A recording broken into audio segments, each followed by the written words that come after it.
10 horas e 41 minutos, o Frente a Frente discute a instalação da fosfateira em Anitápolis. Estão aqui com a gente no estúdio o Francisco Beltrame, que é secretário executivo do Comitê da Bacia Hidrográfica do Tubarão e do Complexo do Lagunar, o José Job Nazário, que é químico, com muitos anos de experiência na ICC, o Fernando Carvalho, da Fundação Sabor Natureza, e o Francisco Fernandes, presidente do Conselho Consultivo do Comitê das Águas, da empresa Águas de Tubarão. Tu deixou uma pergunta no ar? Deixei uma pergunta no ar, mas o doutor Eduardo está na linha conosco, o professor Hildo. Doutor Eduardo, que é o advogado responsável pela ação civil da entidade Montanha Viva. Bom dia, Eduardo Bartos Moreira Lima. Bom dia, Lênin, bom dia a todos os ouvintes, bom dia a todos que participam desse programa. Meu agradecimento e minha felicidade de estar falando novamente com vocês sobre esse programa. Nós falamos há pouco com o presidente da entidade ambientalista Montanha Viva, o Jorge Albuquerque. Nós já estávamos programados para falar contigo. Como é que está hoje o processo de instalação da fosfateira em Anitápolis, Eduardo? Eu acho uma excelente pergunta, até porque a gente pode colocar um pouquinho a situação da ação, como foi dita, né? A ação quando tivemos lugar liminar no dia 29 de setembro de 2009. Uma liminar que paralisa a instalação. Pelo Estado. Uma liminar que paralisa a instalação. A suspensão de todo o processo, na verdade, né? De todo o processo de licenciamento. Essa liminar, ela tentou ser derrubada, ou seja, no Tribunal Regional Federal, em 5 agrados, interpostos pelo Estado, pelo município, pela Fátima, pelo Estado novamente e pelas empresas, e em 5 oportunidades o Tribunal Regional Federal manteve a decisão da doutora Marcos da Vara Federal Ambiental por entender que o licenciamento e o processo, de fato, submete a sociedade a riscos ainda não bem definidos. Isso significa que o processo encontra-se paralisado. Não há riscos bem definidos, a alegação?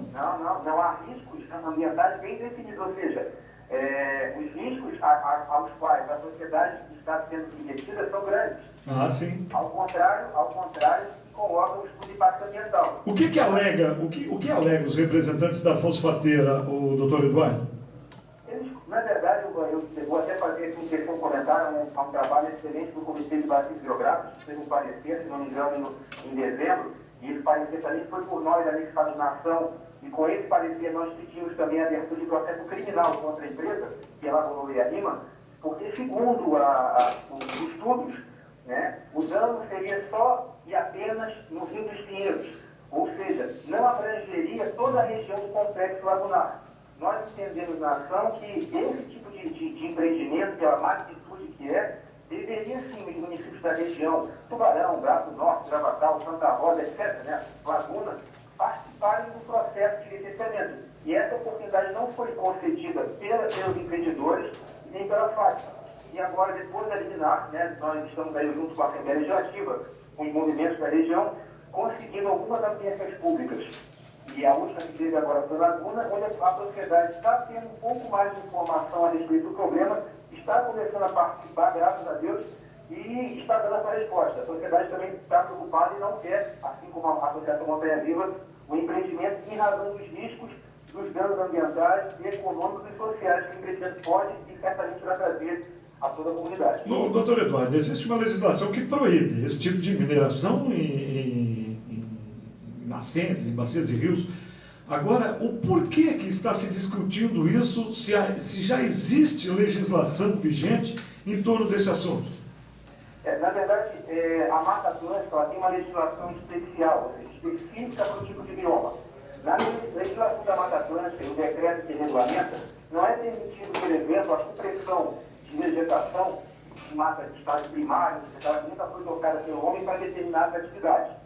Ainda que entenda-se que a mineração é possível, não é possível colocar uma fábrica de ácido sulfúrico em cima do rio. Não é permitido minerar e transformar um rio de qualidade, por exemplo, classe 1 em classe 3. É isso que propõem as empresas, ou seja, a MUNG, a Ariara e a FC. Pegamos um ambiente que está ainda preservado, né, onde as pessoas bebem água desse rio, é um rio, até que se prove o contrário, não há grau de poluição. Então a legislação impede, ela não permite. Só que nós estamos acompanhando aí, infelizmente, um processo do governo federal em alterar legislações para favorecer os empreendimentos. Entendo eu que, dessa forma, o único risco que nós corremos é um decreto, uma lei que altere tudo que já foi dito com relação ao meio ambiente para favorecer esse ou aquele empreendimento.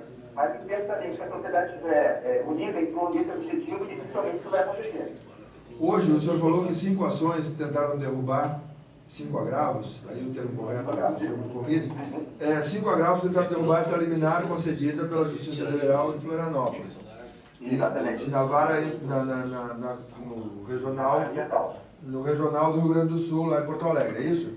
E esses agravos são 2 das empresas, 1 da prefeitura, 1 da Fátima e 1 do governo do estado. Quer dizer, o governo do estado, a Fátima, a fundação que deveria proteger a área ambiental, e o município também querem derrubar, porque também querem, vamos falar a verdade, o município, o estado e o órgão de proteção ambiental querem liberar a construção do empreendimento. Está correto isso, doutor?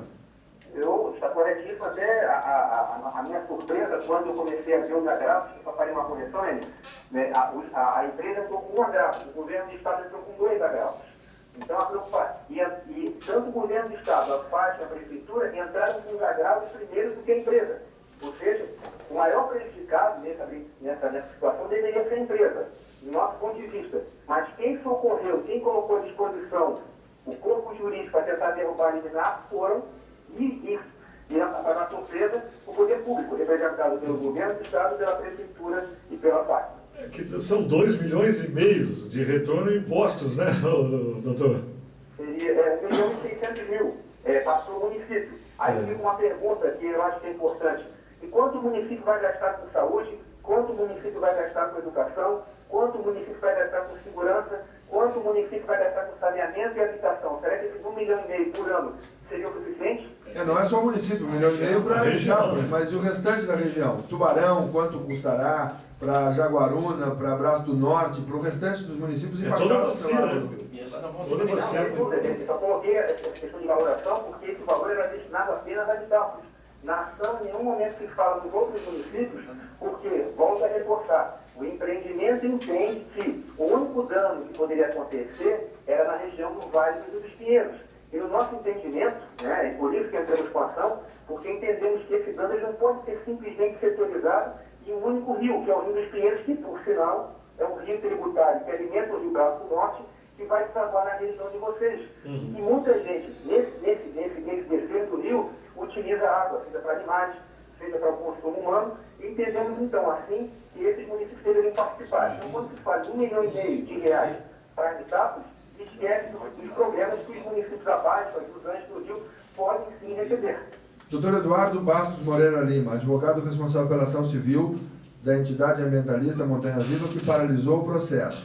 Hoje, a decisão é precária, ela pode cair a qualquer momento se houver um outro agravo que possa derrubá-lo, depende da força do argumento do advogado do lado de lá. É possível ficar tranquilo?